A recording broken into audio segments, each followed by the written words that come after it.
Alright, you beautiful people, Kenshi here, bringing you episode 32 of Kenshi Age of Blood and Sand Iron Man playthrough. So I thought we're going to have more time from the last episode to the start of this episode before the Holy Nation assault kicked off. But literally Nippy got back from the Holy Mine and a couple of minutes later this assault came in. So this is almost two Holy Nation assaults back to back. But then that's a bit of good fun, you know, always do enjoy a good scrap. So far, I would say they seem contained, they don't.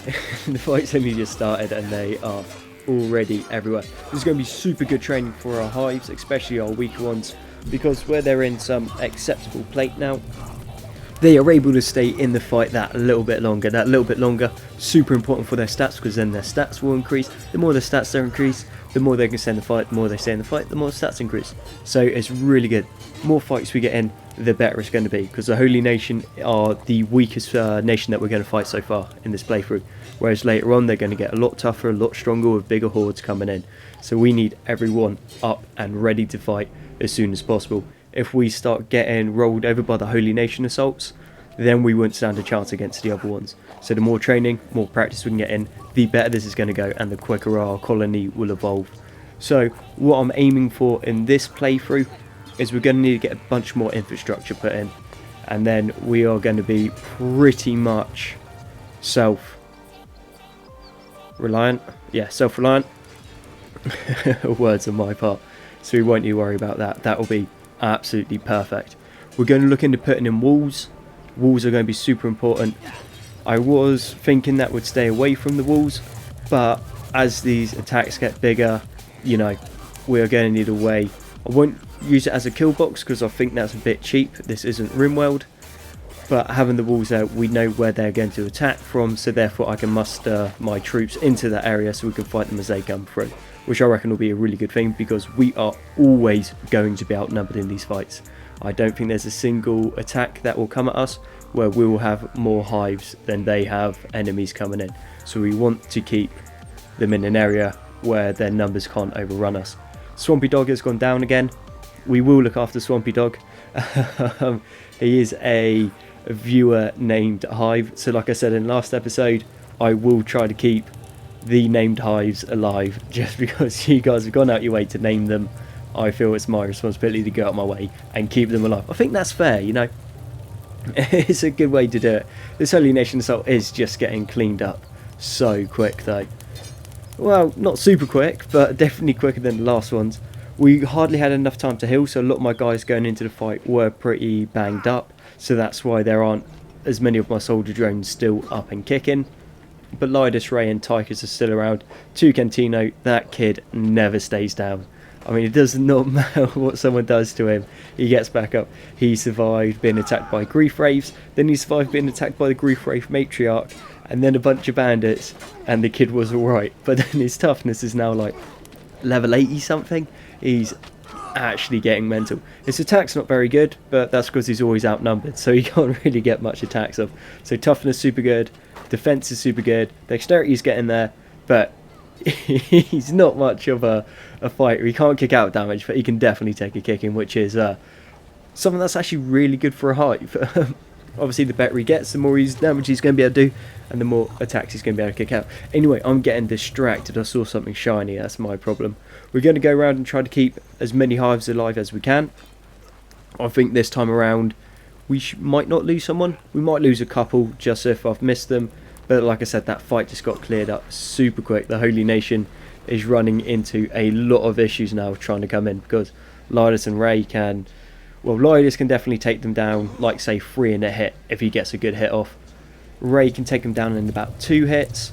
And then my other guys are slowly catching up to a point where they can hold their own, so we're not just continuously overrun.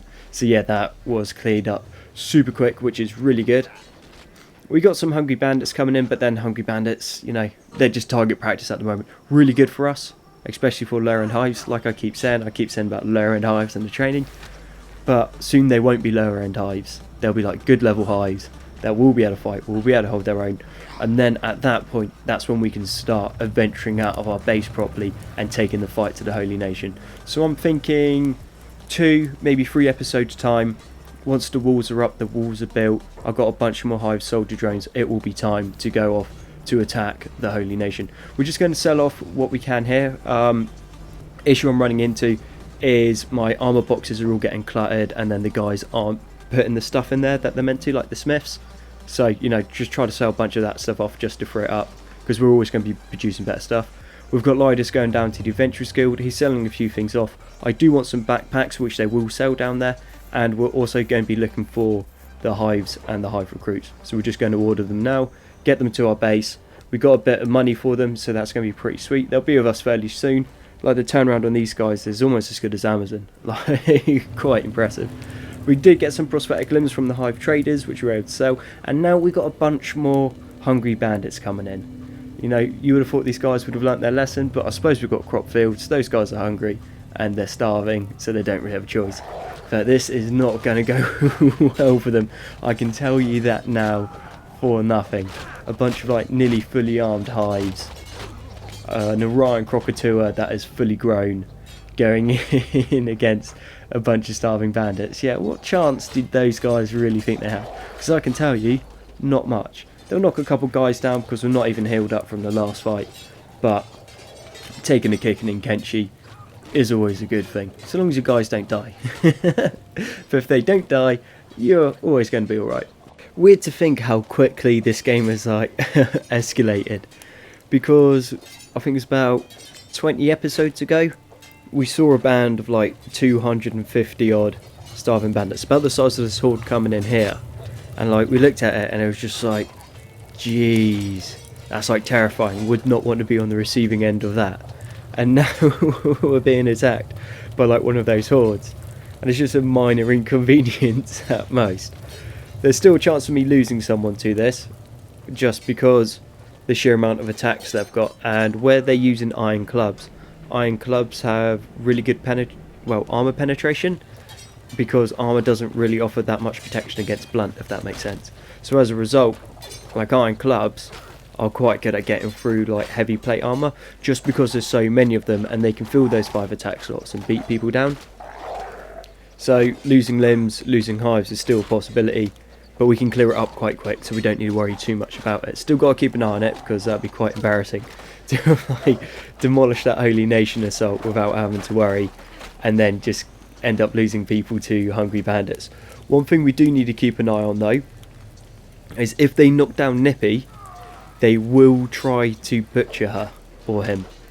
It's a him, yeah. They will try to butcher him, so they will take his meat, and then if they do that, Nippy will die. And I would lead like a righteous crusade to like purge the land of hungry bandits. But unfortunately, they don't have a centre base, so I can't even wipe them out. But yeah, it's just weird how like the game changes so much. Like earlier stages, it'd be like, wow, terrifying. And now it's just like, yeah, well, it's free target practice. It's just something I always find interesting about Kenshi, and how like the game changes so much, even though it's the same game, just the scale and concept changes so quick. But now this is what we've been after. We have the Adventurers Guild coming in. So I do have a couple names from a couple subscribers. So we have Tuscan Raider to be named. What we're going to do is, he said Tuscan Raiders, so I figured that means 2. So one's going to be Tuscan, one's going to be Raider. So then when they're together, they're the Tuscan Raiders, which to me makes a little bit of sense in headcanon. Try and name someone Tuscan Raider, well, Raiders, is a bit of a mouthful, whereas Tuscan and Raider coming together would make sense. Also, anyone watching The Mandalorian Season 2, that is some quality TV right there. Disney sponsor me if you see this. So yeah, we're going to make the hives nice and big. You know, I like to keep the idea that they're soldier drones, so they need to be big, they need to be scary, somewhat intimidating. And we'll keep to that because that makes sense. We're not going to take all of the soldier drones, just because I don't have enough weapons and armour for them. Well, I've got enough armour, but I don't have enough weapons. And what I don't want to do is not have the weapons for them, and then they run around with their clubs, and then I forget about them, then the next group comes in, and then I equip the wrong people. I'd rather have the equipment there to equip them with, and then they be geared for the fight, instead of it having been all mixed. But talking about gearing up, so we're going to get all the soldier drones, we're going to put them into armoured long coats. They're all going to get the Hiver leg plate, all going to get a guando, and one of my katanas. Going to give them each free medicine. That free medicine hopefully will keep them tied over until I can get my hemp production up properly, so we can get into the medicine crafting station, get that set up, which will then mean that we can just produce all our own medical supplies. So that'll be advanced medikits, splints, all of that stuff, which would be amazing, because eventually we'll create a surplus. With that surplus, whenever we get a new hive, we can just load them up with medikits and splints and never need to worry about giving them any more throughout the rest of the playthrough. We are going to get some walls going. What I'm going to do is I'm going to have the walls set into 2 sections. So there'll be like the west and the east side of our base, because I want to keep that path open, because on that path is a migrational track. Along there comes animals. I can have someone on a harpoon, so when the animals come along, my guy on the harpoon will shoot them. Shooting the animals, that means I can get all of the leather and meat that I want. We are going to expand slightly to the north so we can get that copper node in our base as well. So we'll have 2 copper nodes within the walls, which would be pretty good. And I think, if I understand the Kenshi mechanics right, and pathing and that, because we started on the west side, the enemies will come through to attack the west side of our base first before the east side. So we'll be in a nice position to hold off any attacks. Now the walls are down. Obviously we're going to need to build them. This is going to take a little while, so I'm going to bring the episode to an end here. So thank you very much for watching episode 32 of Kenshi, Age of Blood and Sand. I've been Konzi. I appreciate all the likes, comments, subs and support you guys have been showing me. It's amazing, and I'll catch you on the next one.